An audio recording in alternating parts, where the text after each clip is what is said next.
Munofara here kumativi enyika kunzvimbo dzakasiyana siyana dzemunyika ino yeZimbabwe, kunyangwe nevari kunze. Tinokugamuchirai zvekare, tinoti makadii kwamuri, Mwari akukomborera here, inovimba Ishe ari kuitirai zvakanaka. Nhasi tine nyaya yatinoda kuti timbokurukura.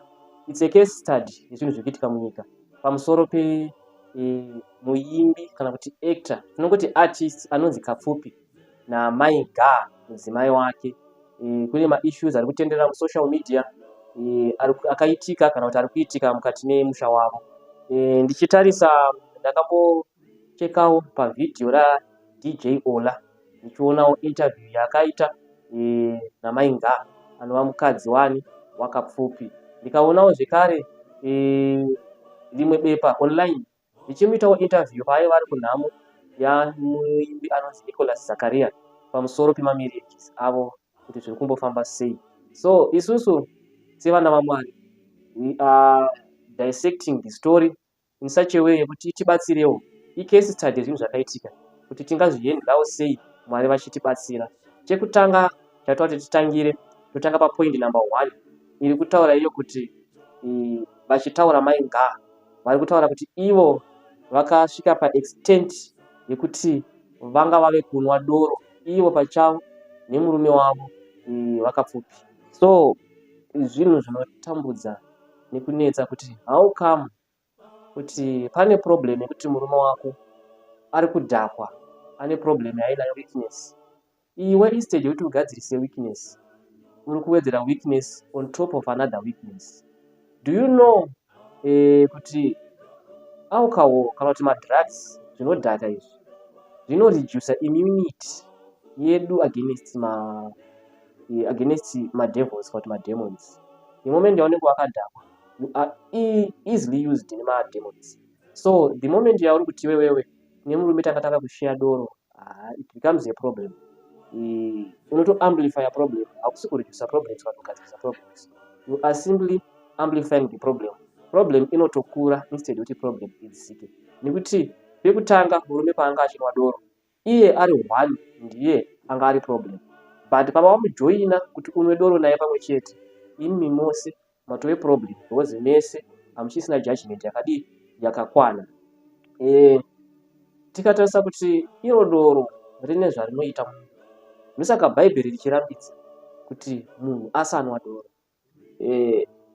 Pane a certain part yandakaona Mai Ga alleging kuti murume wake pane paakatora pot yanga ine tsvina yemwana akadya. Hanzi vavariro yemurume wacho yanga iri kuda kushowa mukadzi kuti aone kuti iye itsvina. But zvinhu izvozvo zvingaitwa here nemunhu anenge asina kudhakwa, ane dziri sober, kubata tsvina uchidya? That's a disgusting thing. Zvinongoitwa mubadzi kana munhu ari possessed. Ndosaka pokutanga ndataura kuti immunity against madevils ino amplifywa through kunwa chidoro. Do you know kuti because of that alcohol abuse yaitwa naKapfupi, as Mai Ga alleges, inokonzera most of the people vanopedzera vave abusive towards their spouses. Hazvisi kuvarume chete, even kumukadzi anodhakwa anogona kuvawo abusive towards his husband, or abusive towards her wife, towards his husband, or towards his wife or her husband. So Bhaibheri shoko raMwari rinotirambidza zvakajeka kuti doro ipai vanoda kudii, vanoparara, uye vane nhamo vanonwa doro. Uye tikaenda panonzipo mushoko raMwari, vanosinwa doro vanotori netsika kuti akambonwawo siye havana nhaka ikumusoro kudenga. So alcohol is not a good thing kumutendi waMwari. Chimwe zvekare chinogona kukonzereswa nealcohol, doro kana madrugs, inyaya yekuti the moment murume paanoita abusive, vamwe vanobva vatadza kusatisfy physical needs evamwe vavo just because anenge akadhakwa. It always leads to broken marriages. Marriages anotsemuka because of alcohol. So tikatarisa paissue iripo, it's a case study. Mai Ga anototaura kuti inini ndakafundika kugara nemurume just because murume aidhakwa. So itori warning yatatoona kuvana vaMwari issue yakapfupi namainga ngaisangove news social media dzinongopfuura. It's a lesson yatinofana kudzidza pamusoro pezvayo. During the interview mainga vanotaura kuti ivo maissues avo akabva kare nemurume wavo asina kusolva. She is alleging kuti vakambotraya kuti marriage yavo ifambe zvakanaka, but those issues went on unsolved for a long period of time. So tinodzidza kuti the more we stay nema unresolved issues, it leads to disasters. So kana uine issue na spouse wako yauri kuona kuti inofana kusolvwa, please sit down nemudzimai wako, sit down nemukane wako, mutry kusolva maissues ari kunetsa mukati mechi. Remember, this is a case study yatiri kuona pana kapfupi nemudzimai wake. Tiri kuona kuti issues awo akaita nguva asina kusolvwa also led to breakage of their marriage. Tikatarisa zvekare chinonzi marriage, there are a lot of people vanotoparidza vachiti marriage is not only for two people.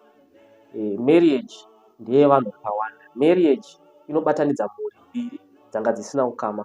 So tikatarisa mainga pane pavakatoreva vakati hama dzavakapfupi hadzina kukwanisa kunge dzichipindira kana kuti hadzina kubvira dzakambotsvagwawo kuti dziuye dzizotrayawo kuresolva marriage issues anga ari paground.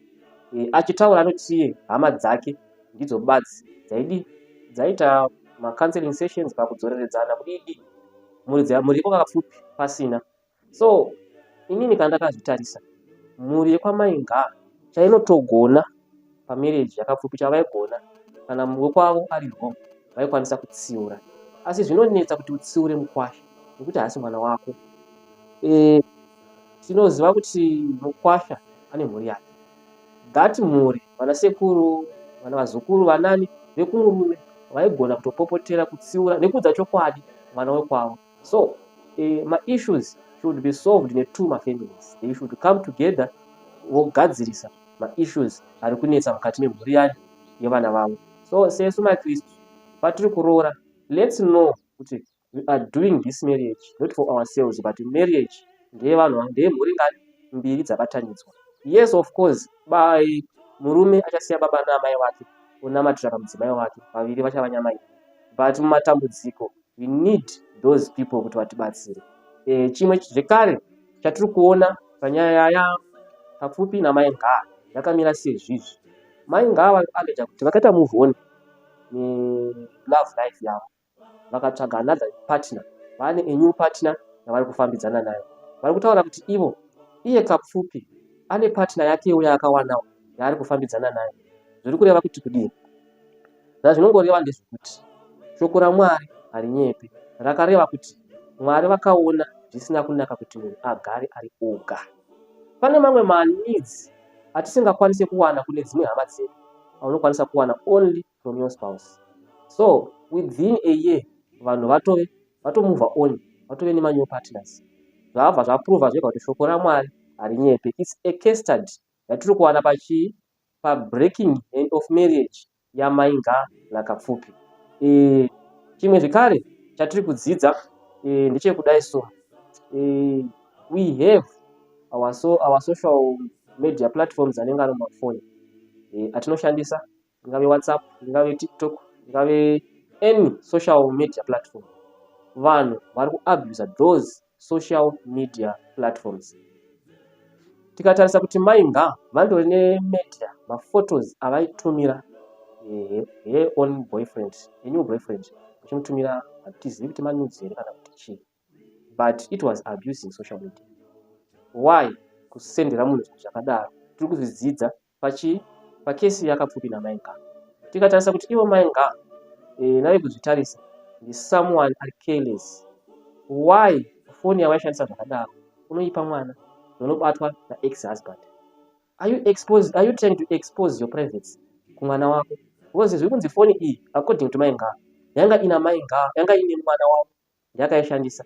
Mwana akaenda nefoni kwababa, akambovhizitira baba vakazviona. Kana baba vakazviona, my chances are very high yekuti mwana akaona those private media. Saka it's carelessness. Sure kuti mwana wako anoona zvisasingafani kuona, ngatisatrai kutukisa vana naMwari nezvinhu zvisina basa.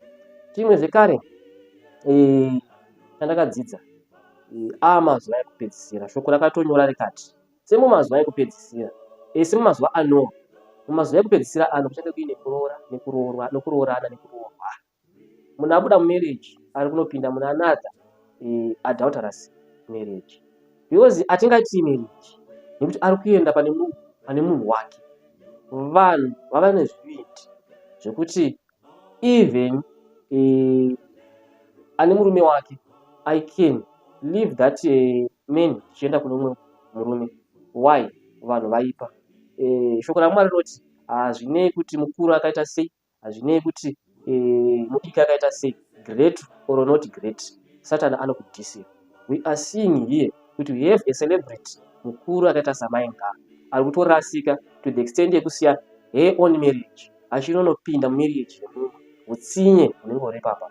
Sometimes tinenge tichiziva hedu kuti yes, murume was so abusive, aiti akaenda kubhawa haadzoki, akadzoka kubhawa kwacho pamba pagarika anenge achituka achiita all sorts of things sematauriro avanhu kuita.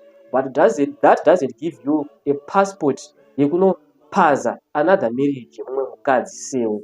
That's very wrong.